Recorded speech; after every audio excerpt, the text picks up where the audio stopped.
Hello, my fellow creative genius, and thank you so much for tuning in to today's very special video.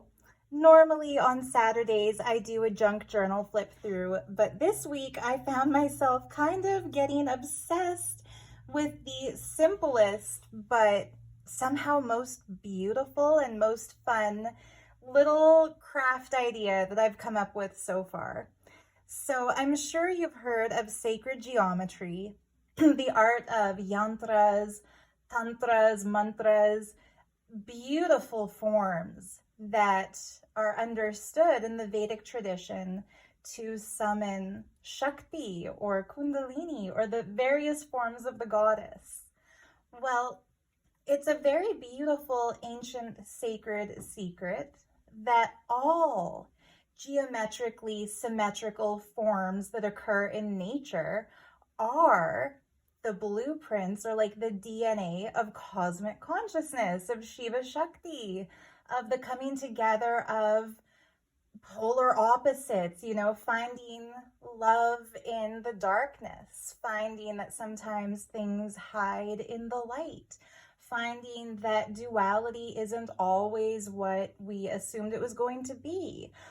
When we cut into little folded up pieces of paper and then unfold those little pieces of paper and discover that they mimic the shapes of butterflies or twinkling stars or flowers or hearts or all those other wonderful positive things that exist in this world that make this world a fun place to live in, oh my goodness, it just fills my heart with joy.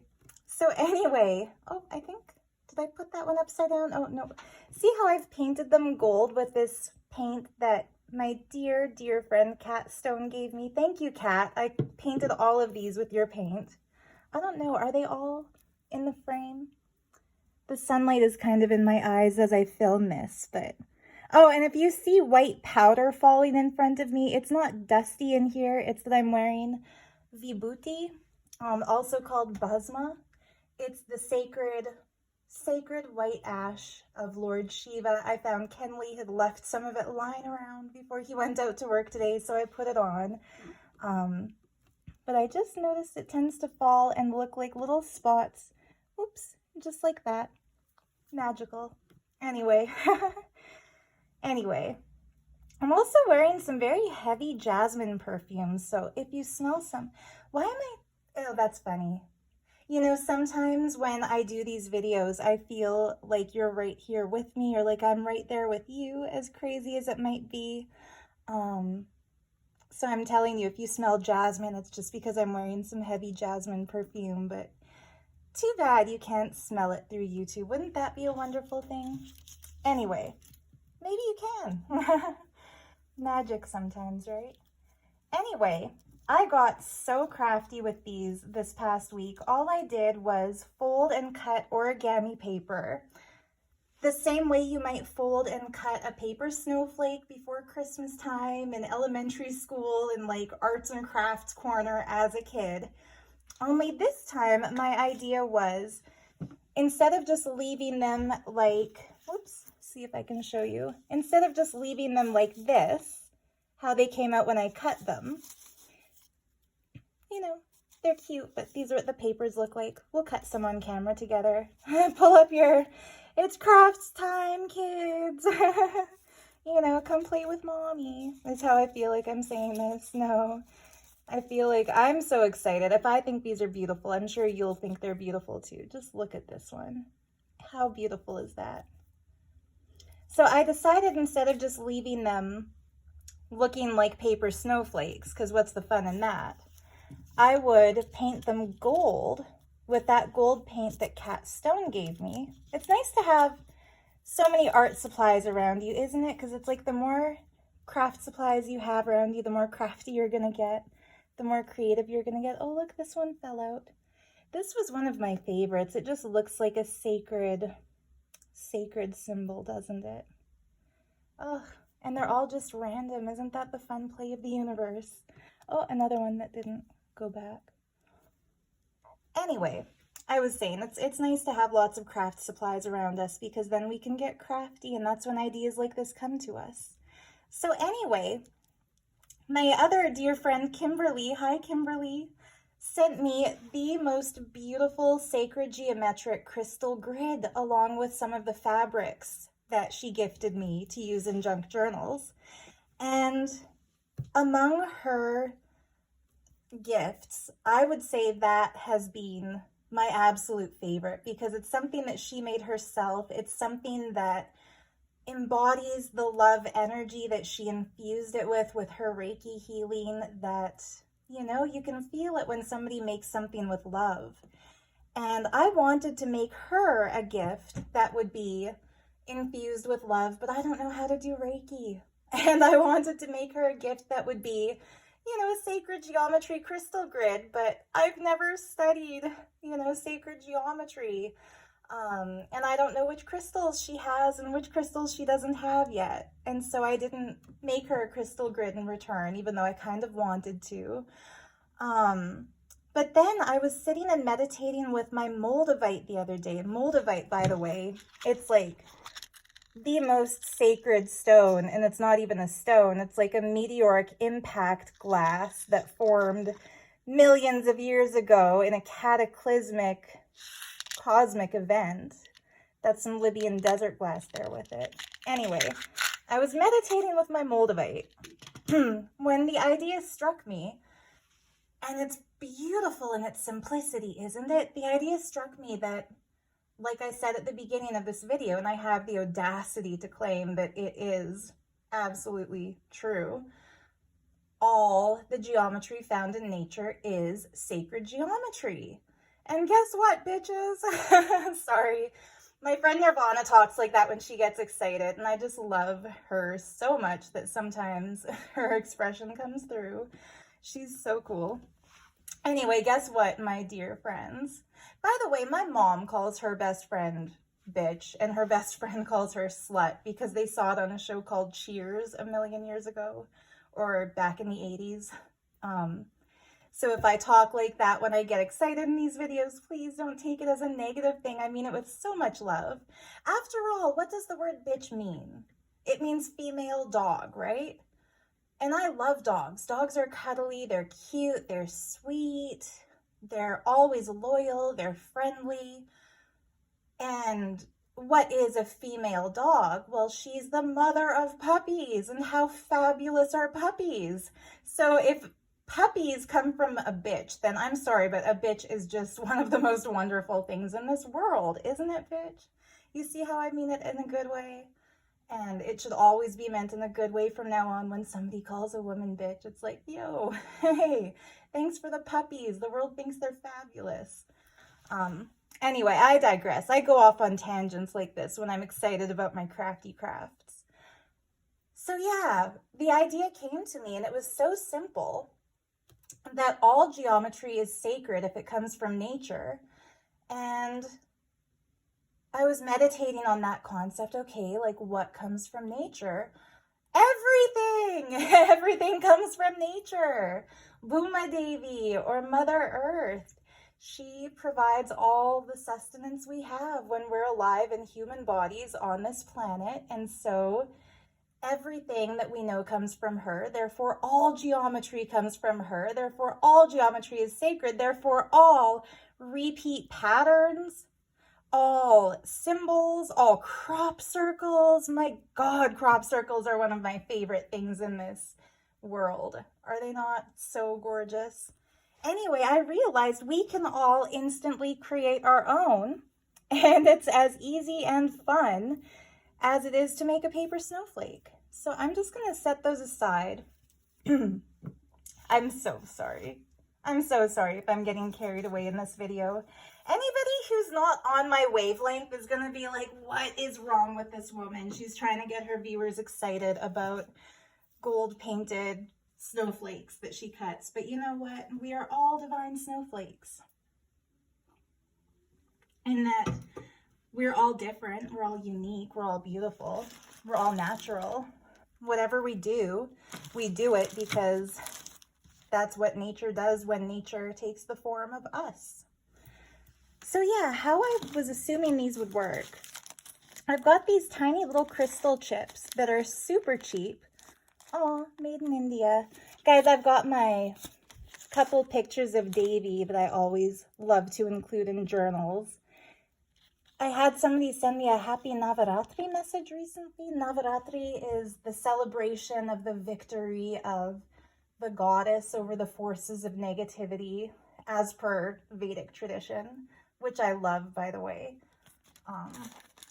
So yeah. Anyway, made in India, just like Davy, right? So we're told. I think she, isn't necessarily made in any one particular country, but maybe just, comes down from either the light behind the sunlight or the dark behind the dark of night, because both are her, in whatever country she chooses. Anyway, I've got these tiny little crystals that apparently are made in India, and they can correspond to all the 7 chakras. I thought I was going to talk about chakras today, which is why I had my crystals arranged here in all the chakra colors.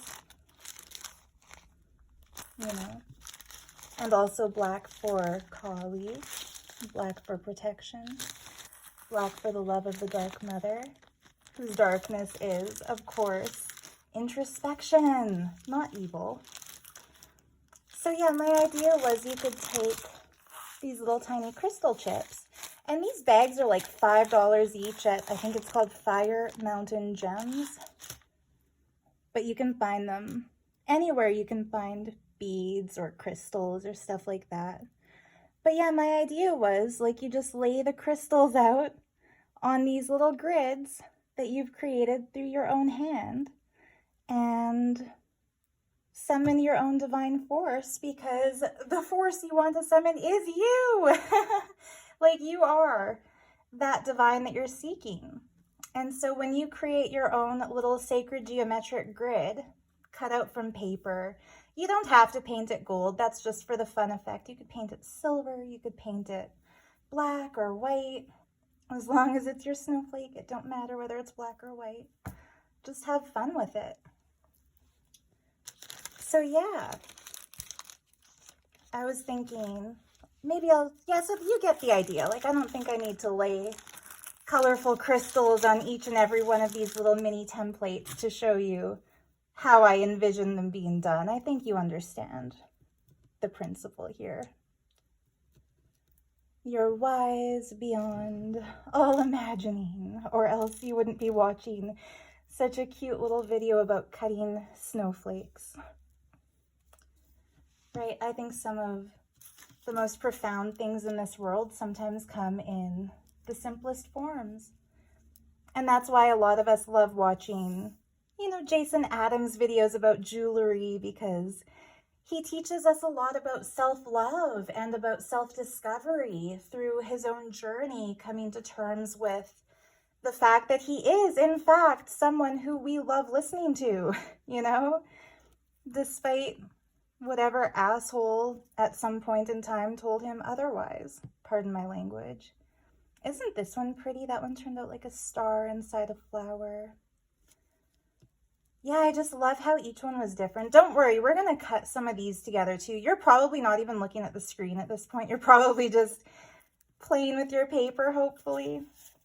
I haven't done a demo, but I haven't felt the need to do a demo because I think all of us at some point in time when we were school-aged, we cut some of these out with our teachers. Yeah. Whenever they land on the white side, I'm reminded of this like stupid programming from Catholic school that they would tell us when I was a kid, where they would say, we're all God's little snowflakes, but we had to be washed clean in the blood of Jesus. And I remember like thinking, if a snowflake got dirty and was like brown and contaminated, if you pour blood on it, it's going to turn red and brown and bloody and contaminated, right? Like you can't clean a snowflake with blood. You can't clean a snowflake at all. Oh, so if we're all God's little snowflakes and snowflakes are white and clean, then that means we've been white and clean all along. The need to clean us was an illusion. Interesting how that works, hey? How they make us feel so much guilt, as if somebody had to suffer and die to free us from sin. And they make us feel like we're all sinners and like we need to be washed in blood to become clean, which we don't. Because, and this is controversial here. So, I mean, these are my beliefs, and I hold them very strongly, and I'm proud of them. And I used to censor myself, but I've started to discover that when I speak my truth, great things start to happen. So I think there's no original sin. And last night when I was with my beloved Kenley, I had this idea come to me. And when I'm with him, like the best ideas come to me. Anyway, we were together and I just couldn't stop thinking about Saint Bernadette of Lourdes. And if you're one of my regular viewers, you'll know that, oh, I love these ones too. Aren't these ones cool? Like, woo, flowers. Okay, I'll put those aside and start cutting. By the way, so okay, I cut tiny little squares of paper. I'll demonstrate how to do that, and we'll do the first snowflake I cut. I think I'll use a bigger paper. But I'm just gonna trust that it's okay if I craft and talk simultaneously. I don't need to explain step by step what I'm doing. You're smart. You see what I'm doing. So yeah, I don't usually obsess over things unless they're important things to obsess over. I've kind of learned to trust myself that if I feel led down a certain rabbit hole or guided, oops, that's not perfect, but that's okay. Snowflakes will be perfect even if the paper they're torn from is not. That's not a metaphor, that's just a craft aside. What was I saying? Right, I don't usually obsess over something unless there's a reason for me to obsess over it. Call it like selective attention. Oh, look at the little ant. Hey, sweetie. You know spring is coming when you start having ants in your house. I'm just gonna put her in a house plant immediately before I keep going so she doesn't get stuck over here.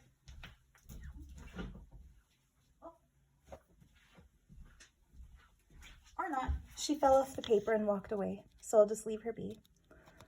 But yeah, Saint Bernadette of Lourdes, she kept popping into my head. And if you're one of my regular viewers, you know that I love the story of Bernadette. And this is why I have those vintage postcards of Lourdes that I bought that show the beautiful healing waters that appeared there when she had what Catholics would probably call a Marian apparition, what I would call a visitation from the Divine Mother, who takes whatever form she needs to in order to be recognized by whomsoever, to whomsoever she appears. So yeah, as the story goes, little Bernadette, who was a peasant girl, so not like a wealthy, well-educated or privileged person, just, you know, a humble village child, was in the woods. And I don't remember why she was in the woods, but she was there with her brothers and sisters, I think, or her siblings. And suddenly, from like a grotto, a woman called to her, just a beautiful woman who was shining and just loving, and beckoned to Bernadette. And when Bernadette, you know, was speaking to her, her siblings, I think, if I remember the story correctly, it's been a while since I've seen it. That's the other reason it's funny that this would be such an obsession of mine. But I do love magic. And this is a magic story. So yeah, people kind of thought she was crazy because it looked like she was talking to herself, but she insisted that she saw the form of a shining woman appear to her. And she wasn't scared. She felt, good enough about it to go back again to prove to people that she wasn't crazy. And yeah, when the villagers followed her back, sure enough, Bernadette spoke with this glowing, beautiful woman once again. And that woman told her, there's healing water here. Dig, and the water will appear. And the people laughed, fuck that, pardon my language. They couldn't believe it. They couldn't believe it because there was no water there. They were in a very dry, parched spot.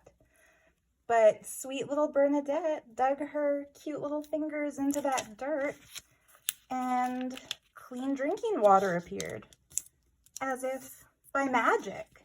And that's when people started paying attention to our sweet little Bernadette here, right? Because words are only words until they come true. So now suddenly the words spoken to Bernadette were heard by the ears of all. It's true. So yeah, anyway, Bernadette of Lourdes was given a challenge by, of course, the skeptical men. There's always skeptical men involved, isn't there?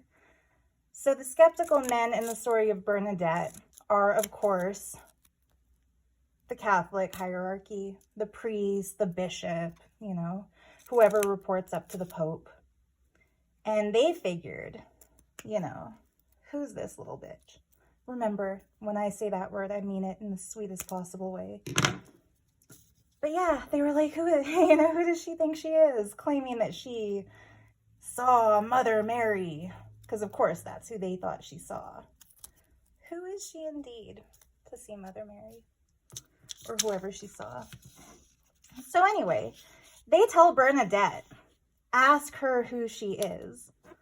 Go back to the grotto, have your vision, have your delusion, I'm sure is what psychiatry would have called it. And I'm going to do this in a little differently.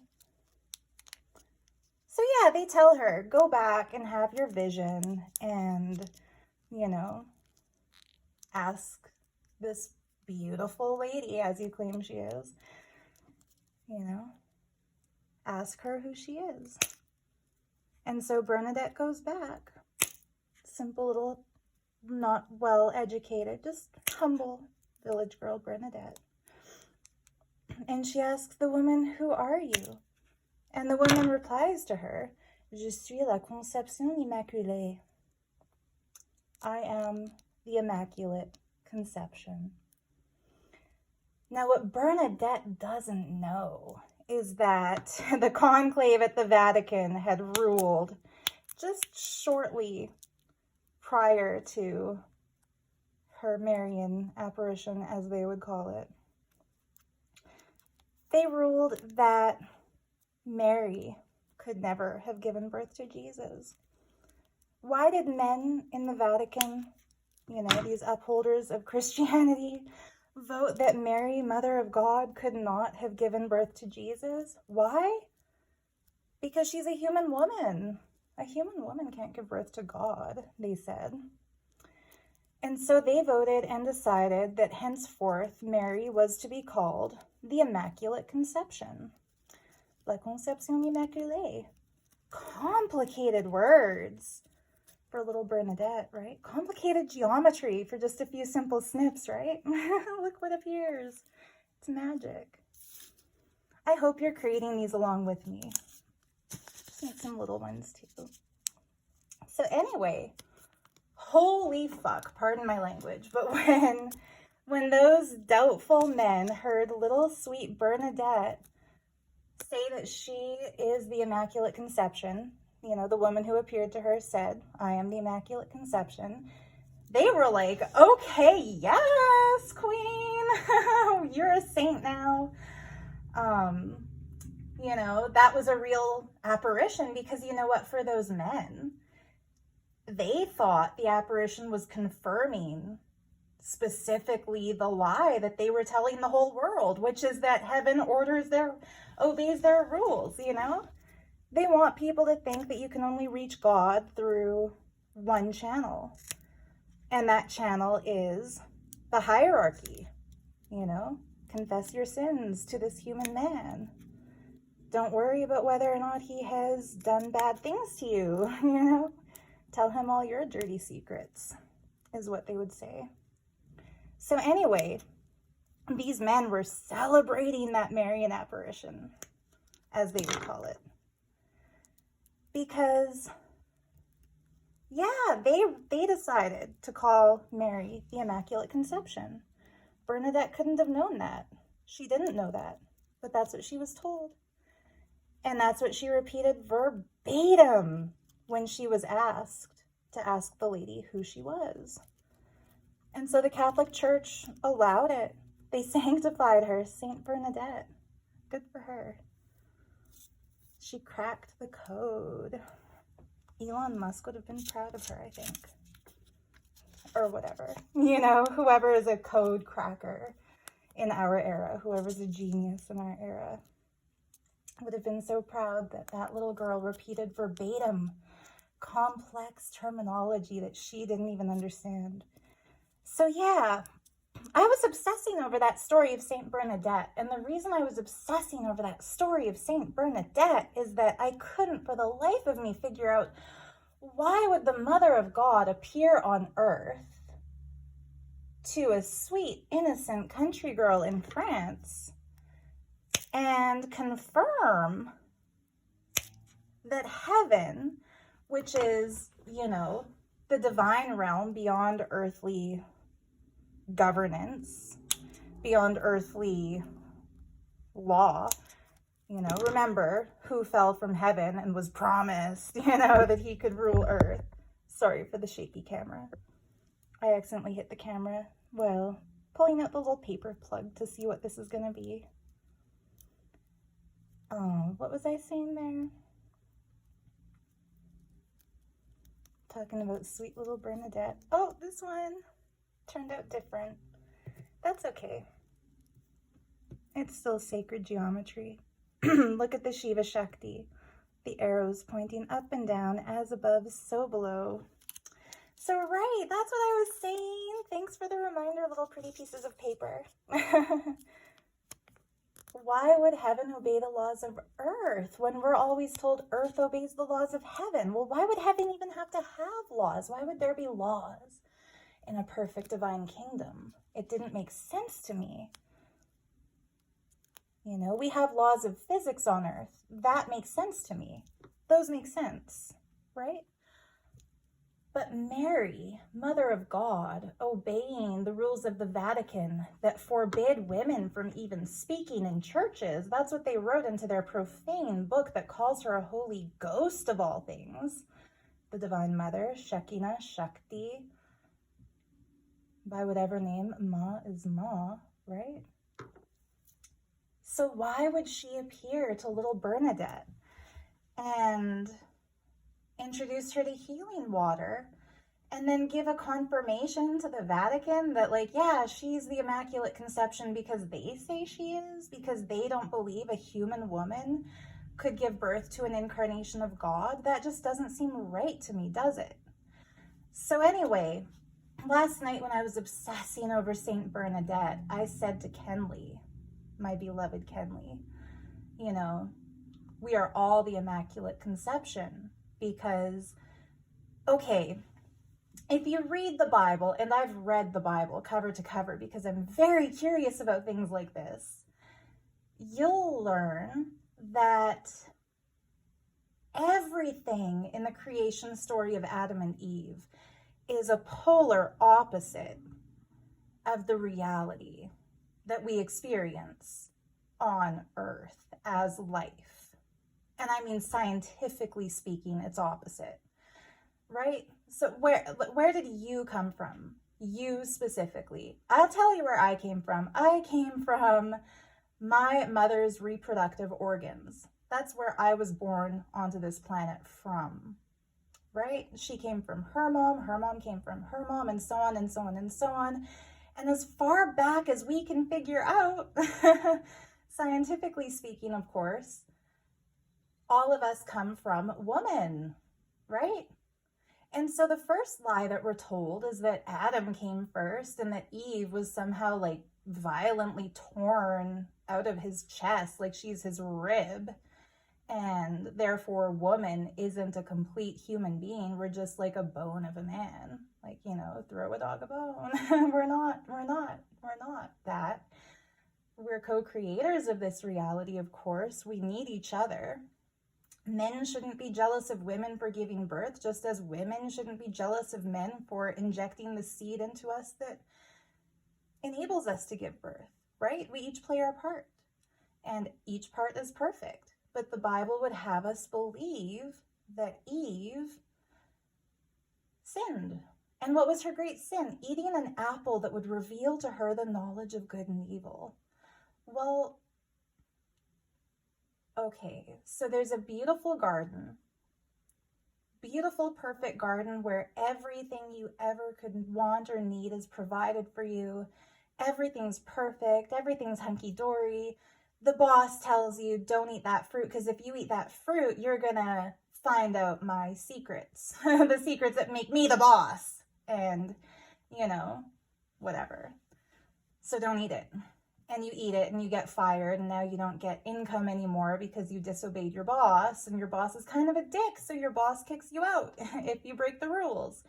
I was just always curious, like, why would God not want us to know the secrets of the knowledge of good and evil? Why would that be a sin? Well, it wouldn't be a sin. It wouldn't be. But how clever of them to make everyone scared of a powerful woman. Because the reason, men make women cover up their bodies and hide themselves as if they should be ashamed and avoid tempting them by looking too hot, maybe, or whatever. I don't know. Asking for a friend. The reason men are all afraid of women is that they've been conditioned, coded, programmed by this false narrative into believing women are like an imperfect little part of themselves that was like torn out because they were lonely. And that women then, after being like made out of them, led them astray, so that now they're locked out of the kingdom of heaven, or like the Garden of Eden, or whatever they called it, right? And they're scared of snakes because it's the snake that whispered to Eve, to eat the apple. That was great, by the way. That's why she offered some to Adam. It's not a real story. Like, obviously, I don't believe it happened. I'm just pointing out the obvious craziness. And then I thought maybe it was a code. Maybe it was a code that if you crack it and realize it's backwards, you're free from it. But what do I know? I'm just cutting some snowflakes for YouTube. And they're fun and they're perfect. Just like you are all fun and perfect. You who are listening to this. Yes, you. Yes, you. Obviously. I would love to see how many people start making these little cute crystal grids. Or you know what? You don't even need to put the crystals on them. Like in Vedic understanding, which I understand to be a really, really complete understanding of these things, the geometry itself is already pre-energized just in its own perfection. So you don't need to put crystals on it. That's just kind of the play of it. But yeah, so I was thinking a lot about, I found so many flaws in the Bible. And, I love Jesus. I absolutely love Jesus. Don't get me wrong. And I think he would agree that what's been done in his name, as in holy wars, there's no such thing as a holy war. Life is holy. Holy salvation. Oh, look, a cross. Funny how that works, isn't it? Oh, I do love Jesus. So all of this that I'm saying, it's not against him. It's against, the men who compiled the Bible and decided what's canon, what's allowed for people to read, what's not allowed for people to read. There were stories in there about Jesus and John the Baptist and reincarnation and previous lives that they had had. that, you know, that's how they recognized each other.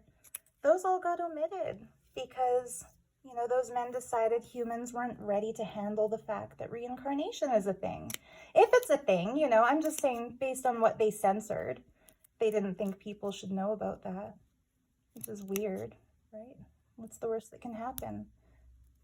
You know, people stop fearing their threats because we know that we win, because love always wins. Look, a heart. Yeah, oh, another cross too. How beautiful.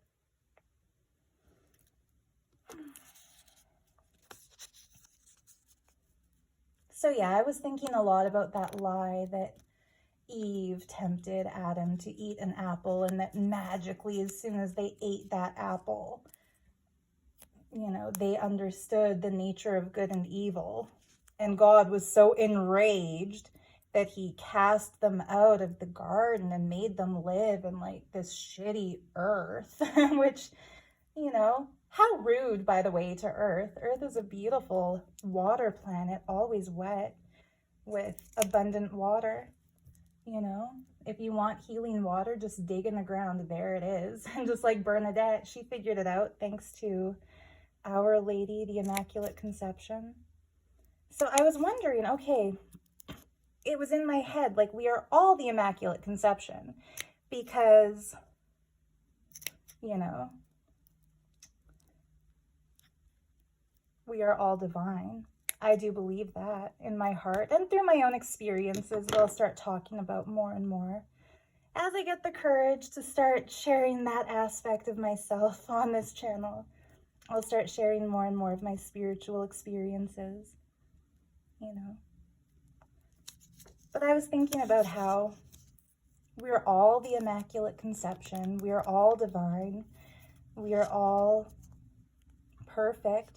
You know, why would Our Lady appear to Bernadette and say, I am the Immaculate Conception? Why wouldn't she say, we are all the Immaculate Conception? Well, duh. Because if she said we're all the Immaculate Conception, then Bernadette would have gone back and been burned as a witch or something, because it would have revealed not what the men in power wanted it to reveal. But anyway, I was thinking, wouldn't it be cool if Our Lady could come back, you know, and tell the world we are all immaculate? You know, nobody has to account for, you know, like, and this is the guilt that a lot of Catholics carry around, I think. And I was born and raised Catholic. I was a very good little altar girl, so I know this stuff. You know what made me question Catholicism was, as a little girl, here's another side story as I cut my pretty snowflakes. And I love God, by the way. God is love. Like, I'm not trying to say any of this to sound blasphemous. I know how triggering a lot of these concepts can be, but that's only because we've been programmed not to think for ourselves, right? Yeah. Yeah. Oh, every time I get a whiff of that jasmine, it's just so divine.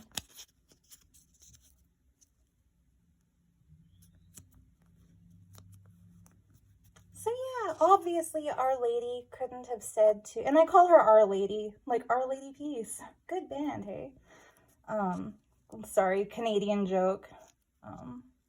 Inside joke to my fellow Canuck viewers. Our Lady Peace was a band that got really popular when I was in high school. But yeah, Our Lady couldn't have told Bernadette we're all the Immaculate Conception, as much as I'm sure she wanted to. Because yeah, then Bernadette would have been called a witch instead of a saint. So she said, I am the Immaculate Conception. But I was thinking, wouldn't it be cool if she appears to somebody else and says, you know, by the way, we are all the Immaculate Conception.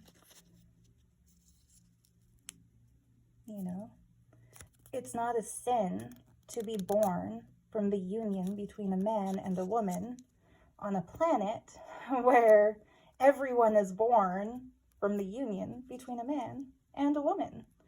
And if God were to come down onto this planet, it's not like God would walk out of a fire, you know, like Meenakshi did. back in the day, maybe when that was an acceptable thing to do and everyone would believe it and see it. But no, definitely would be born from a mother. And I think a lot of us feel like, yeah, we can't possibly accept our own feelings that we are divine, or we can't possibly, embrace all the messages we get that tell us how divine we are because, we're humans, we're not divine, we're just people, we're just the sons, and, we're just sinners, is what we all think we are, right? And I mean, I'm not perfect. You've seen me struggle to make that little cut there. Like, I'm not perfect. None of us are perfect. But I do believe, for a lot of us anyway, the times we've sinned, and I'm going to use that word even though it's not the best word. I feel like for a lot of us, if we've sinned, it's like when we look back with higher awareness over the things we did that we now wish we hadn't done, or the things we've said that we wish we hadn't said, or the times we saw something bad happen but we didn't say anything to stop it because we were scared of what might happen to us if we said something to stop the bad thing. It's like when we've sinned. And my definition of sin, my personal definition, anything we willingly do to hurt somebody else is a sin. Or to hurt ourselves, we shouldn't do that either, but that's a personal choice. But like anything that we do on purpose to make somebody else's life worse, hurting somebody, that's a sin in my books.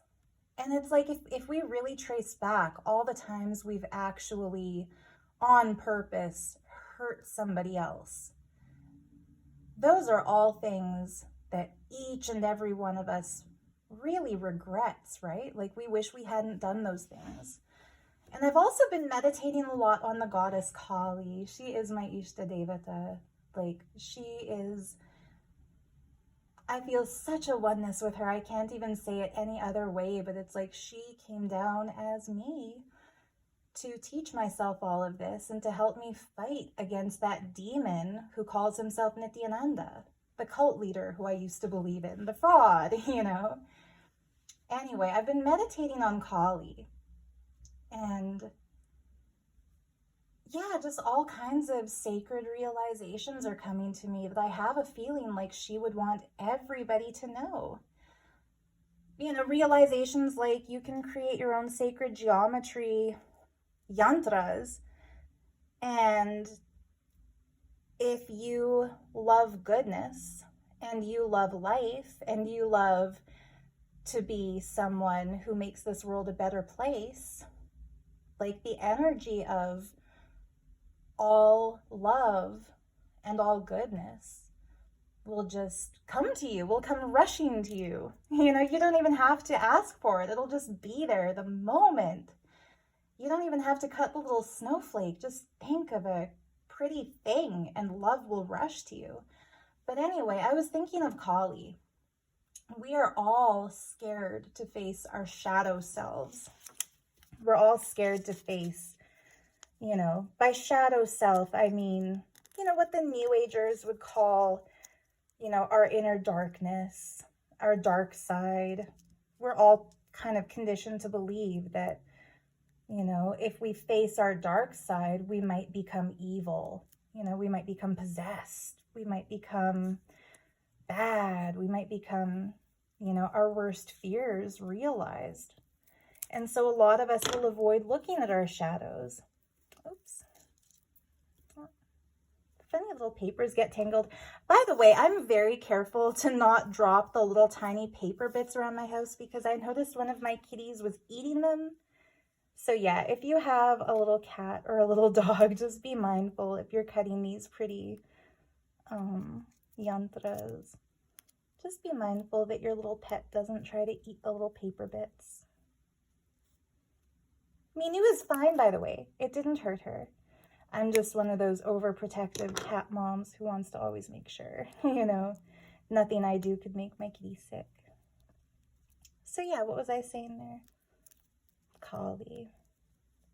We've been conditioned to fear the dark. We've been conditioned to believe shadow work means something evil or negative or demonic. You know, people have even been conditioned to think sacred geometry is evil or bad or demonic. And that's why I'm thinking, let's reintroduce it in just like the prettiest little form. It's a snowflake. Every snowflake is now a grid that can awaken in you your love that is the love of the Divine Mother, who is the one who loves everything. Yay, magic. Anyway, I'm sure all of this sounds like crazy ramblings to a lot of people, but when I get crafting, I don't really filter myself. I just let whatever wants to come out, come out. A little bit of the flow state. Oh, that's what we can call these. Instead of snowflakes, let's call them flow flakes. Because you sure do get in the flow, like you're channeling when you're cutting them. But yeah, this morning, so last night I was obsessing about that, thinking, you know what, Divine Mother, please appear, you know, in your true form, not impersonating Mary or whatever. Or you know what, appear in whatever form you want, Divine Mother. Who am I to judge? No, I didn't say that. I'm demanding. I was like, Divine Mother, appear in your true form, because that's how I word these kinds of things. You have to kind of, like, when you pray, you have to mean it. Like, if you were, okay, I approach God the way I approach my mom. You know, if I want something from my mom, I'm not going to say, Mom, hey, like, I've had some Etsy sales and it's really icy out and I'm scared if I walk them to the post office, I'm going to slip and fall. No, I'll be like, hey, Mom, can you drive me to the post office? I have some Etsy sales. I need to ship them, you know? That's how I talk to my mom.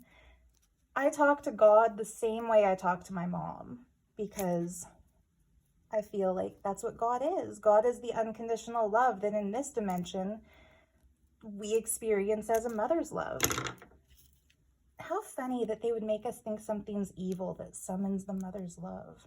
And we run from it if we feel it awakening too, don't we? Like, uh-oh, don't think about this. This is wrong. No, think about those things. Face them. Look into your darkness. There's nothing there to be scared of. Darkness is just the womb from which light is born. It's not evil. What's evil is telling you that you're evil. Or that, you know, your, you know, association with the forces of evil are what hurt the Son of God. Like, that's evil. Making you feel like, you know, constantly like you've crucified him. When the people who crucified him are the same people who are now telling you that it's your sins that crucified him. Like, it was the Romans who did it, right? And then who wrote the Bible? Constantine, emperor, pope, same thing. Constant, same under any name. I'm not saying he deliberately did a bad thing. Who knows? Maybe he's afraid. Maybe they were all afraid. Who knows?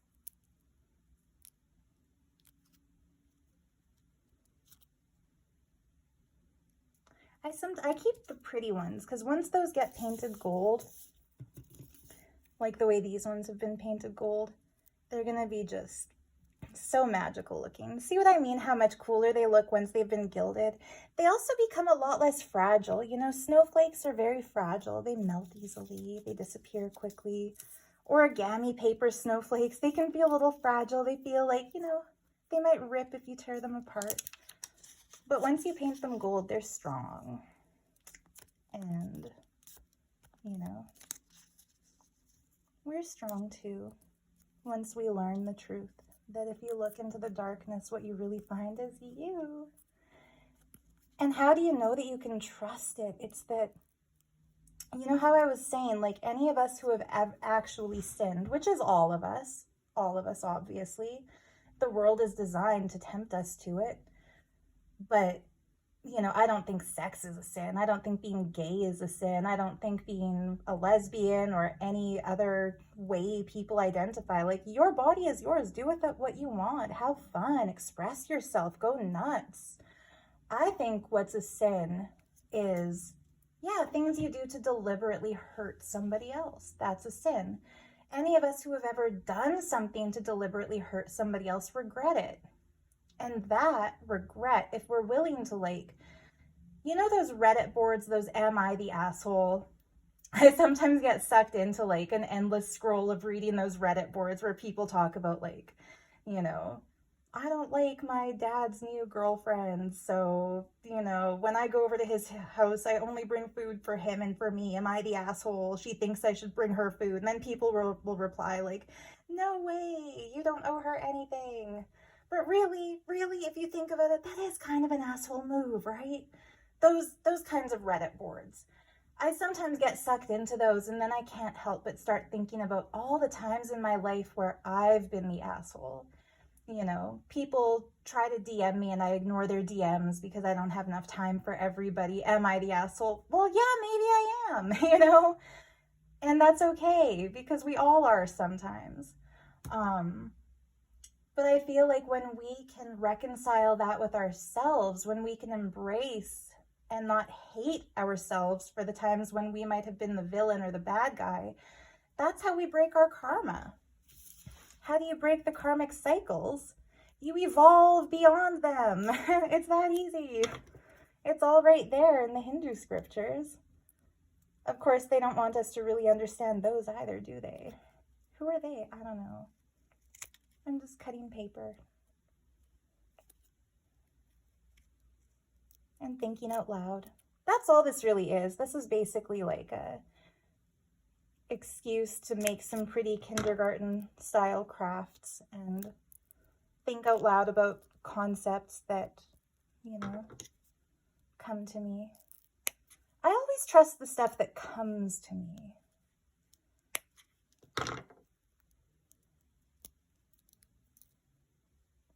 You know, ideas that I read about in books or that somebody tells me I should do, or that, you know, the outside world influences me to think.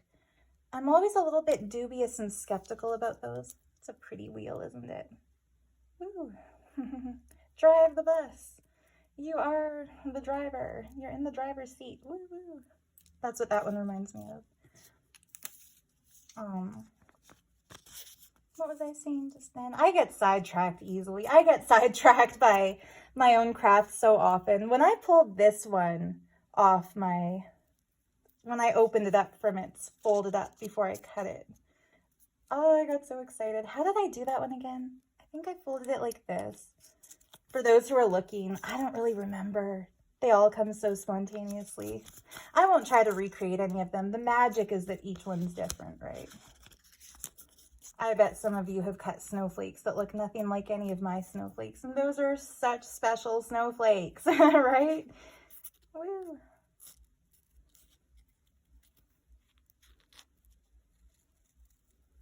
But yeah, I feel like all the texts that I've come across about like sacred geometry and stuff, they all make it seem like you have to have a master's degree in like astrophysics or like something, in order to understand it. But I kind of feel like if the goddess can appear and instruct someone in a temple somewhere to create an equation for infinity, then, you know, she can also just come to us and download the understanding about sacred geometry. I hope you're having fun looking at your snowflakes as you fold them too. Like, I also realized I used to be under the mistaken assumption. It sounds so official, doesn't it? I used to be under the mistaken assumption when I was a child in art class. Sometimes I lick this edge to make it tear easier. If you do that, I never lick the colorful edge just because you don't know what's in the commercial dyes. But see how much easier the paper rips if it's just slightly moistened? Everything's easier with a little lubrication, even tearing the paper. So many people are afraid that we're going to run out of water on this planet, but I think St. Bernadette's story is proof positive that we don't have to worry about that. We are a water world. And I'm not like trying to be a climate denier. I'm an environmentalist. I believe, you know, we should do everything we can to protect our resources, obviously. But, you know, I don't think any of us should be in fear because, yeah, you know, we have examples in this world like Bernadette and some others. So yeah, this morning when I woke up, I just had this calm feeling like everything's gonna be okay. I'm doing what I came here to do, you know, don't worry, be happy. And I opened my laptop after Kenley went to work, and to my surprise, I saw a video pop up about someone who found water right where she was led to dig. And anyway, that was like, that's it. That's my sign from the universe that we've won. We don't need to fight anymore. Dance and sing, we've won the war. I promise, guys. Whoops, I ripped one.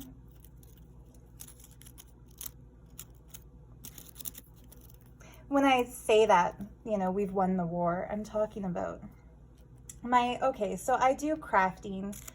I've hinted once or twice to the fact that I used to be in a cult and that I find crafting is like therapeutic. It's like a healing process. So yeah, the cult that I was in, the fraud leader, you know, really has a lot of people under his spell. And I've kind of, you know, gone back and forth on whether or not I even think we can win to get justice for all his victims. But yeah, I realized recently we can. Not only we can, we've already won. It's just a matter of time for all the pieces to fall into place. Perfectly, like snowflakes, divine grace will take care of everything.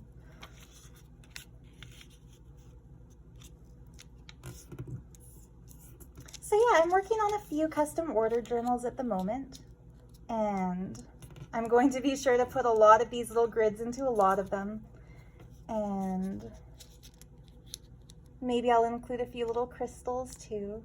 The Moldavite made me do it. The idea, all of this came to me when I sat and meditated with Moldavite. High frequency Moldavite. So I have another interesting story that I'll tell as I cut this snowflake, and I'll do a few more snowflakes, and then I think I'm gonna call it a day because the sunlight is shifting and I kind of want to get outside a little bit in case it gets cold again where I am, because the weather forecast is predicting that. But I don't think I'll paint any gold on camera. You get the idea, right? When I paint them gold, I just dip the gold paint. I dip the brush in the paint and I paint them, and I'm not too delicate about it. And then the one thing is, I'll show you the paper I paint them on. If I paint them gold on, say, like this paper, I then shift them and like make an imprint on this paper, and then I let them dry on a clean part of another paper, parchment paper ideally, just because, or whatever paper you want. But parchment is non-stick, so I like it. Oops. Oh, I just found the first bead Kenley ever gave me. Namah Shivaya. How sweet, hey? I'll put it in with my Moldavite. Just as a reminder to make myself a pendant out of it, for God's sake. I have so many beautiful things lying around that I just need to pick up and make into something. But do you ever feel that way? Almost like you have an overwhelm of abundance. Like, okay, universe, you've given me so much. I have so much love, so much joy, you know, now what I want is like spread the wealth. Let everybody feel this. Let everybody have this kind of love and joy. Oops. Oh, I dropped the paintbrush. Yeah, that's my sign not to bother trying to paint one on camera.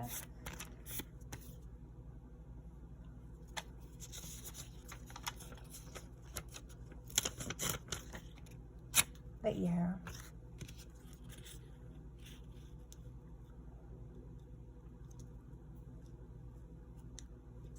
Just beautiful little snowflakes.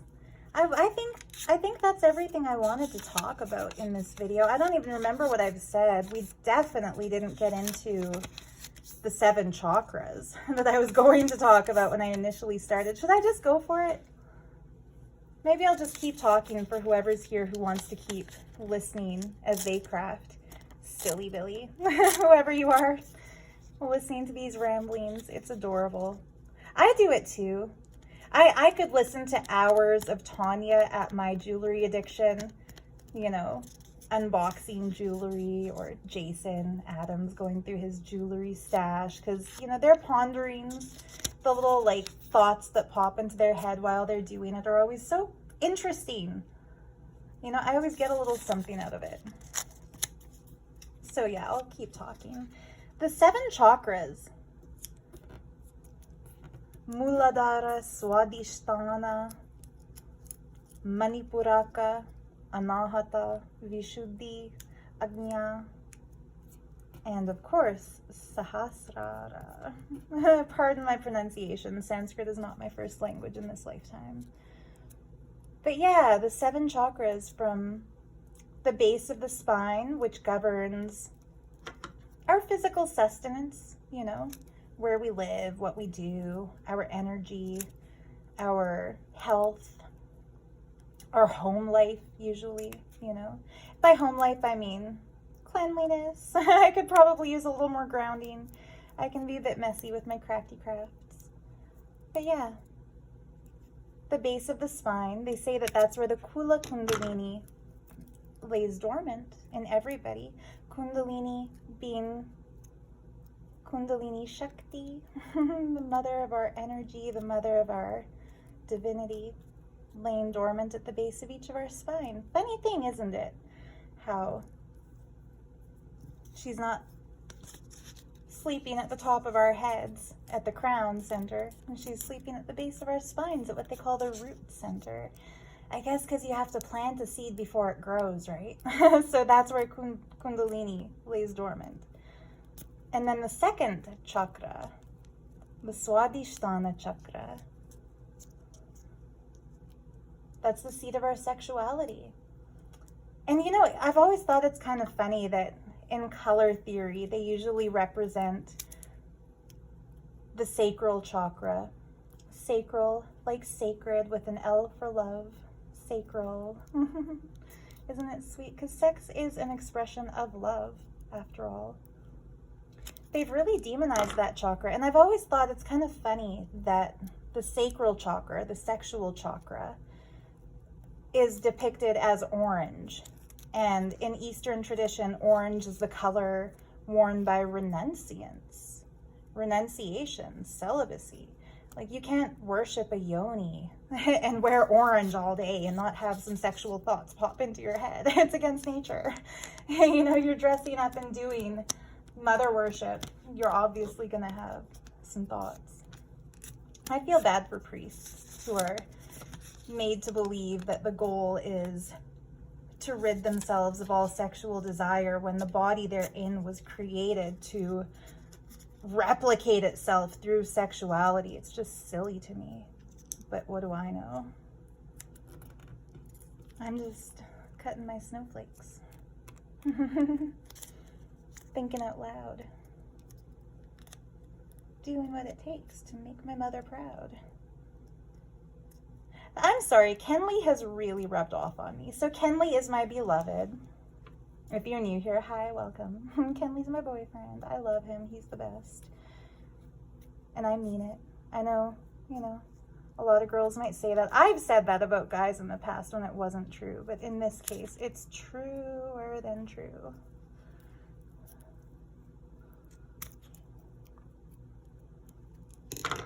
Anyway, he's really rubbed off on me in that he is just so cute.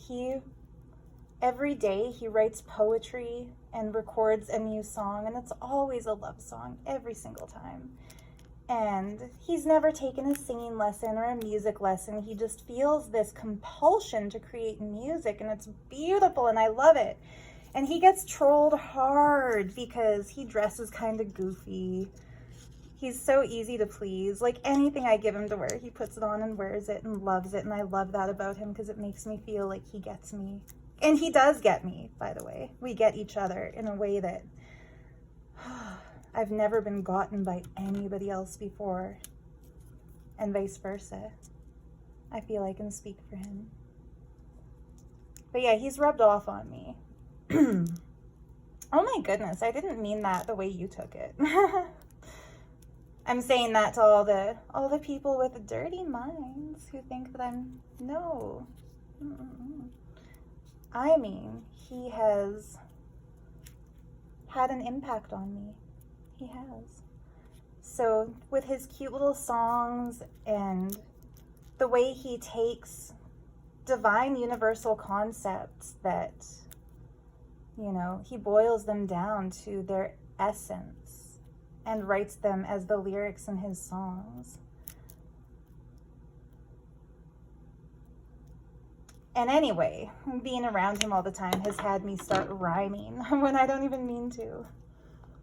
And then it's kind of like I can't stop. I just want to turn everything into a poem. I think rhymes work magic the same way symmetry works magic, because we love something that feels like it's completed itself. So when something looks geometrically symmetrical and we see it, as above, so below, as left, so right, as male, so female, as yin, so yang, as dark, so light, rah, rah, don't need to fight, we win the war, or whatever. We love symmetry, we love rhyming, because it feels complete and it feels perfect. And so I feel like anytime you want to create a little magic in your life, write yourself a little rhyming song about it, then you won't forget it. That's why mantras are so powerful. The most powerful mantras are not the multi-syllabic, multi-hour, Srimad Bhagavatam. Oh my God, as much as I love it. Or pardon my poor man's Sanskrit. Pardon my Canadian education system Sanskrit, which means I've never had a lesson. But there are some beautiful mantras. Nobody can sing them quite like my mom. More on that in another video, But the most powerful mantras are the Bij mantras. Bij means seed. They're a single syllable, like Om. Om is like the Bij mantra that begins the quest for knowledge. In the beginning, there was the Word. That's one thing the Bible said that was literally true. They just don't tell you what the Word is. They say, and the Word was with God, and the Word was God. So yeah, God wouldn't be talking to God's self, or would God, if God was in multiple selves? The Bible doesn't say what the Word was, but the Vedas do. Om, in the beginning was Om.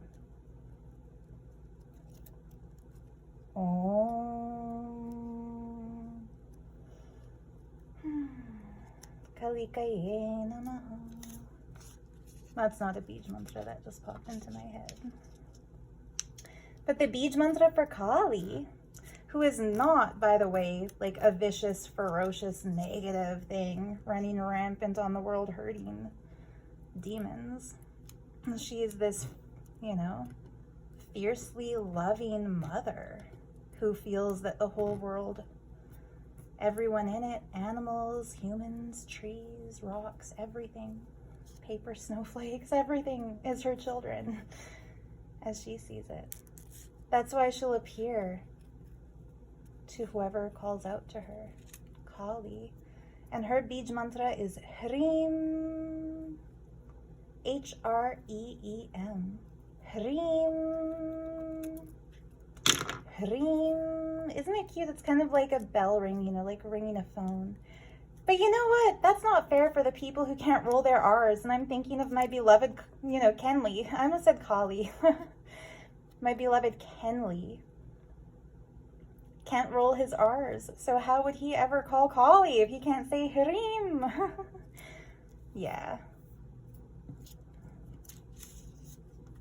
Isn't that a mystery?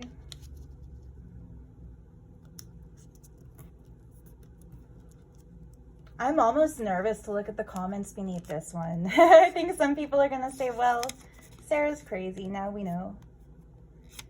And if that's the case, so be it.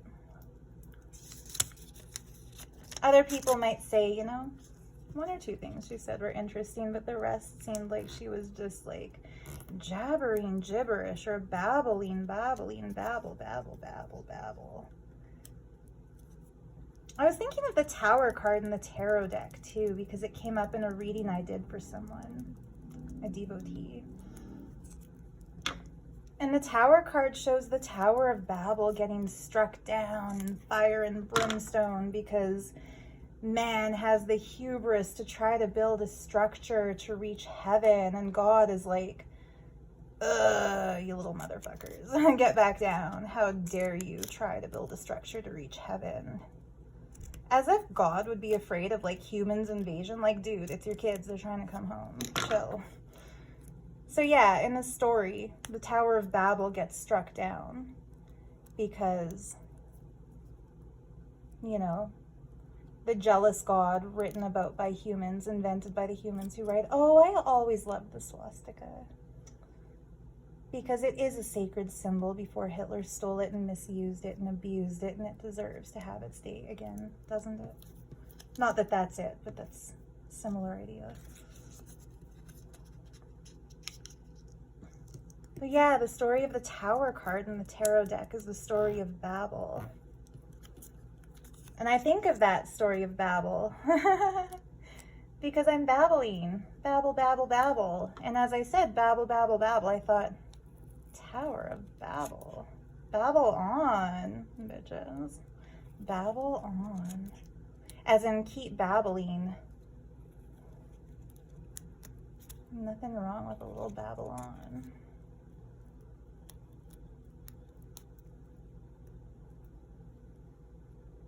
Oh.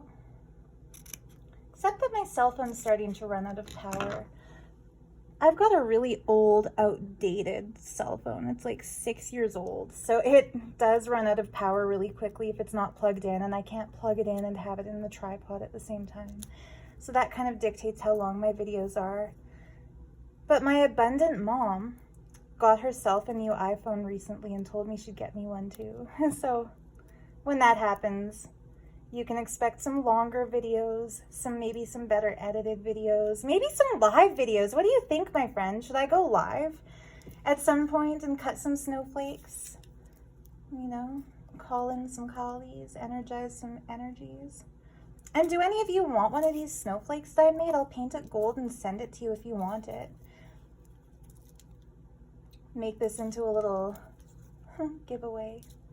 Just because they're flat and super, super, super cheap to mail, so I can definitely, and I've got enough of them, as you can see.